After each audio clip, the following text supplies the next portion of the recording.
Přeji vám hezký, pohodový den.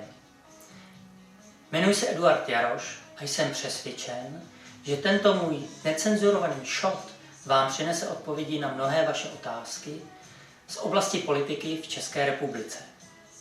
Dnes si dovolím nemluvit z patra, každé slovíčko může být důležité a každé slovíčko může mít svůj vlastní přesný význam.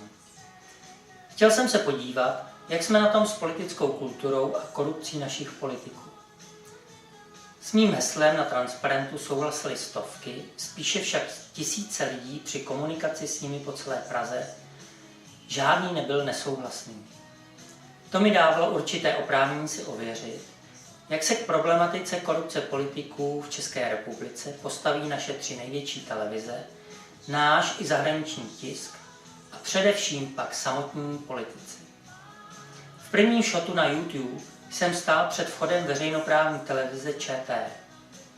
I zde mě a můj transparent nechali zaměstnanci ČT v oknech, v projíždějících zpravodajských vozech, mediálně známí kolem jdoucí reportéři, moderátoři a zpravodajci bez povšimnutí více než 4 hodiny. Promrzlému se mi pak těžko hledala slova, proto jsem dnes vyměnil takové prostředí za studio. V minulém shotu jsem si tedy chtěl ověřit, jak reagují naše 3 největší televize na korupci politiků v případě, že toto téma chce zprostředkovat občan, nepolitik české veřejnosti. Reakce po 8 hodinách u vchodů těchto televizí byla nulová. Před snahou o kontakt s televizemi jsem se pokoušel o zveřejnění názoru v českém i zahraničním tisku. Napsal jsem dopis nejvyššímu představiteli Evropské unie, prezidentovi Evropského parlamentu. Stejný dopis jsem postoupil i organizaci GRECO, Mezinárodní organizaci proti korupci. Od parlamentu EU jsem obdržel odpověď, nedůstojnou obou stran. Až u mě skoro panuje podezření, zda ji nenapsal europoslanec za nějakou českou politickou stranu. Podepsání znělo Informační služba pro občany. Od Greka žádná, tedy nulová reakce. V dopise uvádí, že českou politickou scénu vidí česká veřejnost i zahraniční tisk jako systémově zkorumpovanou a že českému státu po velmi mnoho let vládne zahnívající zkorumpovaná stranokracie. Ptám se tedy v dopise prezidenta Evropské unie, zda je to jev v EU obvyklý a žádaný, nebo zda jsme v Evropské unii ojedinělí.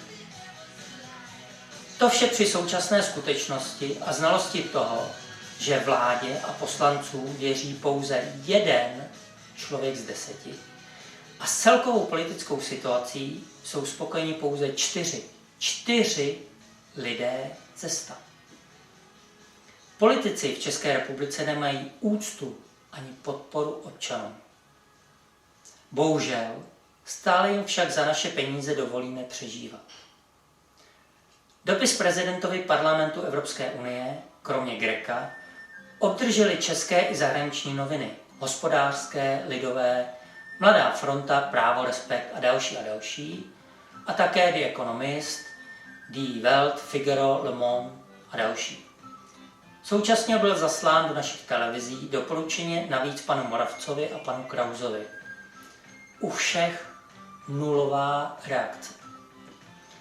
Tak a nyní ti nejdůležitější, naši politici.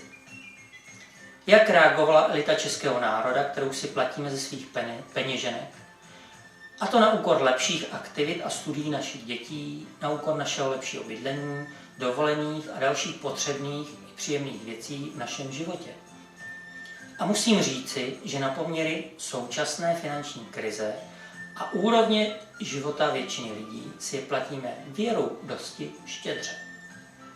Tak tedy, před úřadem vlády několik ministrů se značně snažilo, aby bylo vidět, že oni nevidí.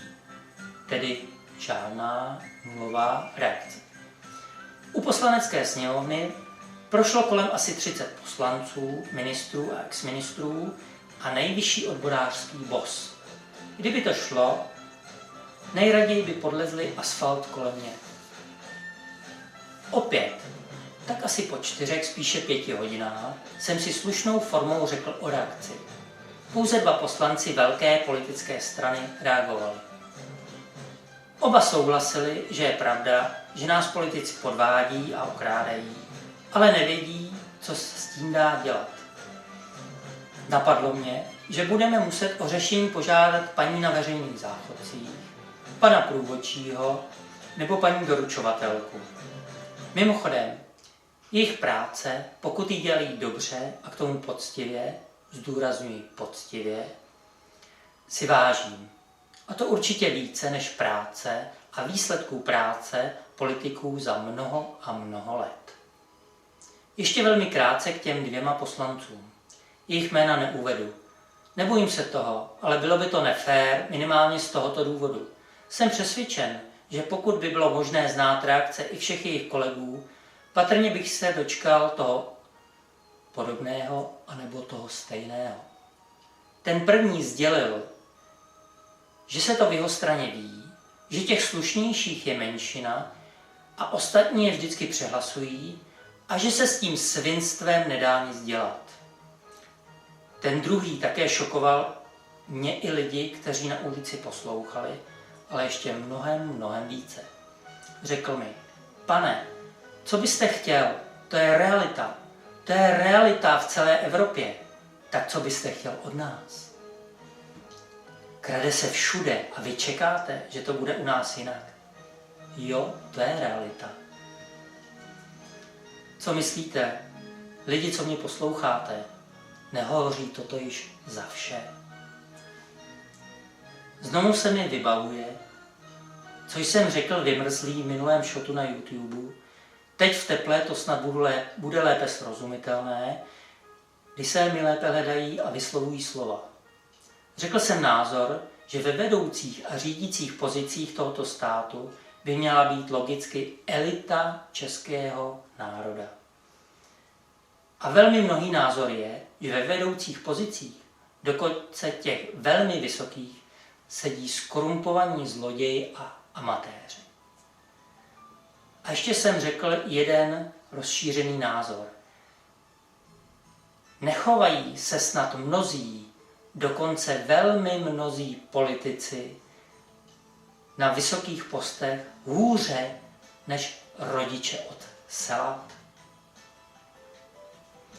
Co nám chtějí naše rádoby nezávislá masmédia a politici svými postoji sdělit? Na jedné straně každodenní masáž stovek názorů politiků. Co si oni politici přejí, co chtějí a co prosazují. A dle nich to samé si přejí a chtějí občané a voliči v České republice. Na jedné straně stovky názorů politiků, na druhé straně žádný prostor pro názory občanů v masmédiích. Sami politici řekli, že heslo politici nás podvádí a okrádají je i dle jejich názorů pravdivé. Lidi, znamená to tedy, že když tento fakt berou politici jako normální realitu a nemíní nebo neumí s tím nic dělat, znamená to tedy, že i vám, občanům České republiky, to vyhovuje? A na závěr malinké povzdechnutí. Kam se vytratily historicky i tradičně 2 nejpokrokovější a nejsvobodnější skupiny lidí a občanů? Kde jsou svobodné názory studentů? Kam se schovaly kritické názory umělců, a to především herců? Nebo i tito všichni jsou spokojení? V horším případě smíření, poté zastrašení a nakonec umlčení?